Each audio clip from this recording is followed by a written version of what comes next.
of research. Now they're saying they're willing to accept all sorts of things as long as there's government oversight.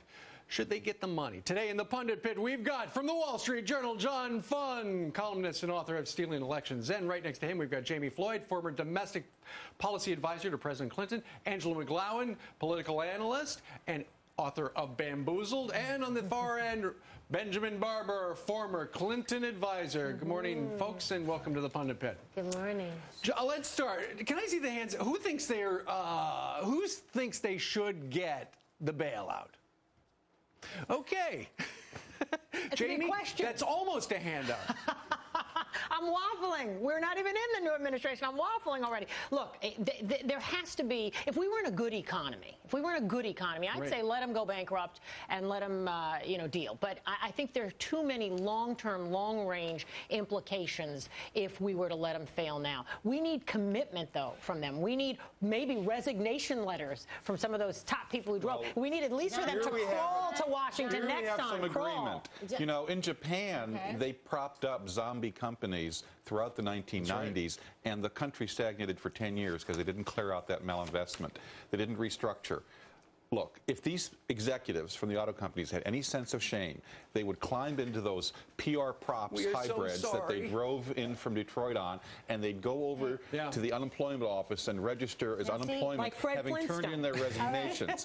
For them to go to the taxpayer and demand money and also try to keep their jobs given the mistakes they've made is an outrage. Angela, quickly. You know what? I'm into Yabba Dabba Doo and Flintstones and everything like that, but in reality, when is it going to stop? See, capitalism, entrepreneurship, you do experiments. And listen, this is not a problem, John, that happened overnight. So why do I and you guys, as a taxpayer, have to bail these people out? And they come up with many excuses about hurting the economy, losing money. But why do we have to do this? Is the PR and when is it going to stop? Exactly this is how the citizen feels. Yeah, exactly. Two ways to bail these guys out. Two ways. One, first of all, make them come next time on camels. It's Christmas time. Camels. Right? So never mind the hybrids. Second point is you got to bail out from bottom up. You want to talk about capitalism, bail out the car buyers, give them money, subsidize them to buy high. Geraldo just got one of those new cars. He would go along with that as well. More with the Pundit Pit in about 2 minutes. Stay with us. We'll be right back. First.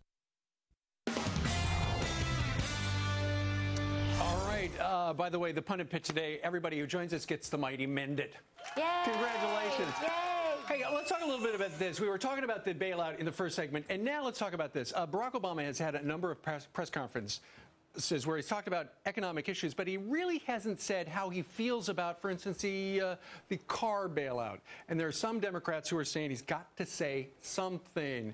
Mr. Barber, what do you think? First of all, give him some Mend It and use it on the guys in Detroit. Yeah, you're right. That's a great way to start. But the second thing is we are going to give Barack Obama a break. The economy, global economy, is in a turmoil. Terrorists are at work again in India. There's an awful lot of uncertainty. A lot of his first appointments have been to reassure, and they were a good idea. Bob Gates, keeping him, good idea. Hillary Clinton, good idea. But the economic team, on the other hand, that's, I think, we're making people nervous. We haven't got one of the critical economists. We haven't got Jamie Galbraith. We haven't got Jeffrey Sachs. We haven't got Stiglitz. There are people out there with new ideas, not just the guys who broke it, who are going to fix it now, but new ideas. It's just been a month. And I'm good for giving people breaks, but this is the president-elect. I don't want to elect somebody in office that I need to give a break to when it comes down to my tax dollars. We don't have a surplus anymore. Where are we going to get the money from? But with John McCain, it was pay-go. You find the money by cutting something else. And I think Obama promised the moon and the stars to everyone, and he can't deliver. But you said the key word, elect, president-elect. President Bush is still president, and I think to his credit, Barack Obama respects that, understands that. I also think it's been 4 weeks. We have to give the man a chance. He said deliberate haste, and that is what we need here. We need to be very deliberate and considered, not hasty. I agree. Barack Obama has been liberated by the bad economy. He can basically do anything he wants now because he says, whatever I said in the campaign, I had no idea things were going to be this bad. And he can also say one president at a time, which he has, and I think what this means is we're going to have a much bigger infrastructure program. We're going to build bridges everywhere, even though it's going to take several years for that to actually affect the economy. And I think the Bush tax cuts are safe for at least a year because there's no school of economic thought, not one that says you raise taxes in a recession. So I think Barack Obama is going to be cut a lot of slack by people on the right and the left. And I actually think, and I guess maybe we're on opposite sides of the same coin on this, I actually think there's a silver lining in some of all of this bad news we've been getting, and it is that people are starting to coalesce. The old bipartisan bickering, at least for now, look at us here today. Yes. We almost agree. Everybody's Almost. got to come together because our country needs us all to serve and to work together. And I think Barack Obama's choices thus far show that, and I think he understands that going forward. I hope we can all try to understand that. America's having a nervous breakdown right now, understandably, and they need someone who soothes them a little. And that's what he's doing. He will pay the piper when he gets to 1600 Pennsylvania Avenue. There's one thing about our democracy that makes it so great. It's open for debate, and we have the First Amendment. But having said that, we can't hand him everything. Do you see what I'm saying? Yeah. You're going to have a lot of people working together.